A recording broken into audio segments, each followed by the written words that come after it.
हसन मुश्रीफ आणि समरजित घाटगे पहिल्यांदाच एका व्यासपीठावर आले। मंत्री हसन मुश्रीफ आणि समरजित घाटगे यांच्यामध्ये गेल्या काही वर्षांपासून टोकाचा संघर्ष होता। मात्र नुकत्याच झालेल्या महानगरपालिका निवडणुकीमध्ये फडणवीसांच्या मध्यस्थीने मुश्रीफ आणि घाटगे यांच्यामध्ये आता मनोमिलन झाले। दोघांनी एकत्रपणे मुख्यमंत्री देवेंद्र फडणवीसांचा सत्कार सुद्धा केलाय।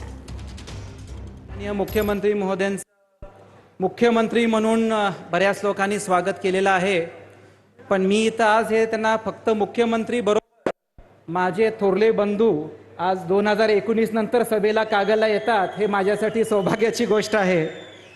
आणि त्याच्यामुळं मला आवर्जून मुश्रीफ साहेब आणि माझ्यातर्फे आणि बाबांच्या तर्फे आपले आभार व्यक्त करायचे आहेत। कोल्हापूरचा कार्यक्रम आज त्यांनी जे स्पीडमध्ये आवरला त्या तुलनेत त्यांनी कागलला भरपूर वेळ दिलेला आहे, कारण महाराष्ट्राच्या टोक्याच्या भूमिकेत झालेला संघर्ष राजकीय लग्न आपणच घडून आणलेला आहे। आज आपल्या उपमुख्यमंत्री सुनेत्रा पवार वहिनी पहिल्यांदा कागलमध्ये येत आहेत आणि अजितदादा नंतर येणं हे आमच्यासाठी अतिशय कष्टदायक होतं।